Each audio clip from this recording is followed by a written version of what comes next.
Oke, selamat datang semuanya. Hari ini, kita bakal bareng-bareng nyelamin sebuah misteri yang dalam banget dari masa lalu.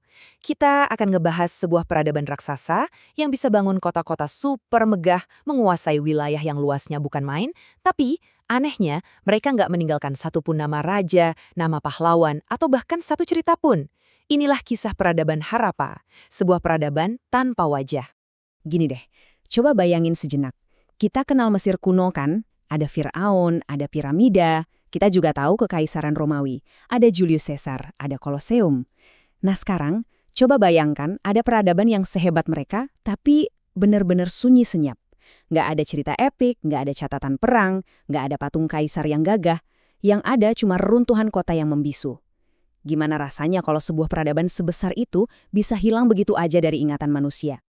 Nah, yang aneh, petunjuk pertamanya justru nggak kita temukan di India, tempat peradaban ini berada. Petunjuk itu datang dari ribuan kilometer jauhnya, di Mesopotamia.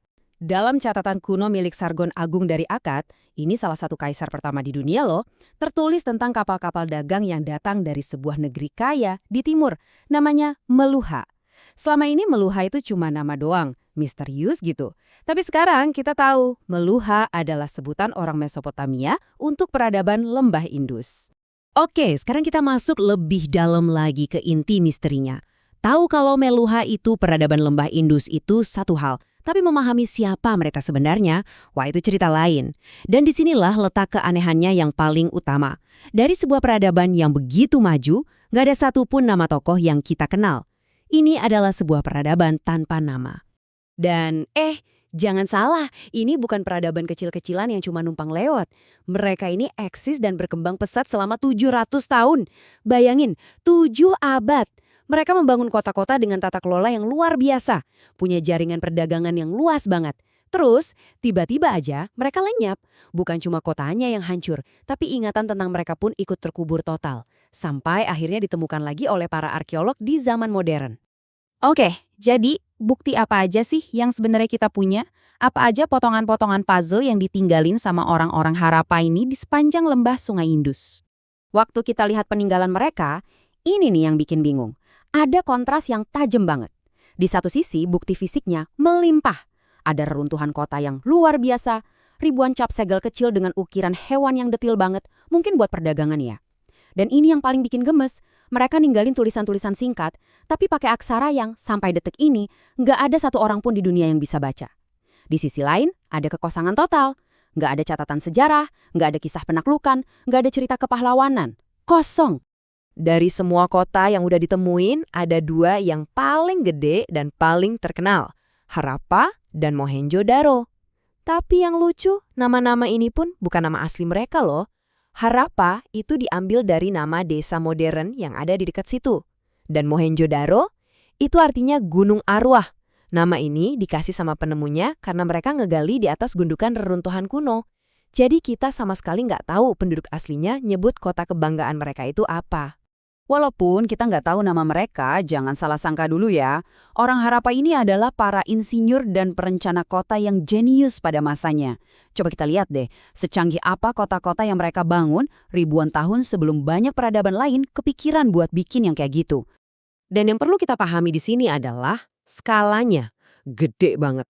Sampai saat ini udah ada lebih dari 70 kota yang ditemukan tersebar di wilayah seluas hampir 750.000 kilometer persegi. Biar kebayang ya, wilayah ini lebih luas dari peradaban Mesir kuno atau Mesopotamia di puncak kejayaan mereka. Ini tuh sebuah imperium sejati kalau dilihat dari luas wilayahnya. Nah ini bagian yang benar-benar luar biasa. Setiap kota mereka itu kayak dibangun pakai cetak biru yang sama. Jalan-jalannya lurus sempurna, membentuk pola kotak-kotak atau kisi-kisi, dan lebarnya pas buat 2 gerobak sapi papasan. Bayangin, mereka udah punya sistem selokan di bawah tanah buat ngalirin air limbah. Banyak rumah bahkan punya kamar mandi dan toilet pribadi. Ini level kebersihan publik yang baru ada lagi ribuan tahun kemudian. Plus, mereka punya lumbung pangan raksasa, yang nunjukin kalau perencanaan logistik mereka udah matang banget. Nah, ngelihat semuanya serba teratur dan terencana kayak gitu, otomatis kan kita nanya, siapa yang megang kendali? Siapa yang ngerancang ini semua? Siapa yang ngerintah? Dan disinilah misterinya makin dalam lagi. Para arkeolog udah nyari-nyari tanda-tanda kekuasaan yang biasa kita temuin, kayak istana yang megah buat raja, atau makam mewah penuh harta karun kayak makam Tutankhamun di Mesir. Dan hasilnya? Nol besar. Nggak ada satupun bangunan yang bisa diidentifikasi dengan pasti sebagai istana atau makam penguasa. Di tengah-tengah lautan ketanpanamaan ini, setelah nyisir semua reruntuhan, para peneliti cuma nemu satu. Cuma satu-satunya petunjuk yang mungkin, menunjuk ke seorang pemimpin. Nah, ini dia. Sebuah patung kecil dari batu nunjukin seorang pria berjanggut yang pakai jubah bermotif dan ikat kepala. Para ahli ngasih julukan Raja Imam. Tapi, apakah dia beneran raja? Atau pendeta tinggi? Atau jangan-jangan cuma warga biasa yang kaya? Nggak ada yang tahu. Ini satu-satunya potret yang kita punya dari seluruh peradaban ini, dan patung ini sama bisunya kayak reruntuhan di sekitarnya. Ada seorang sejarawan namanya John Kay yang ngerangkum dilema ini dengan pas banget. Dia bilang, kita punya sejarah, tapi sama sekali tidak punya peristiwa yang tercatat. Maksudnya, kita punya semua bukti fisiknya. Ada kotanya, industrinya, seninya, perkiraan waktunya, tapi ceritanya nggak ada. Ibaratnya kita punya panggungnya yang megah, tapi naskah dramanya kosong. Oke, sekarang kita geser sedikit ke sisi yang mungkin lebih kelam. Gimana caranya peradaban yang seragam banget ini bisa nyebar seluas itu? Apakah lewat jalur damai, kayak perdagangan dan pengaruh budaya? Atau ada sesuatu yang lebih memaksa di baliknya? Soalnya, bukti-bukti arkeologi nunjukin sebuah pola yang, agak mencurigakan. Coba deh, perhatiin polanya. Pertama, di tempat namanya Côte d'Ivoire, tadinya ada kota yang lebih tua.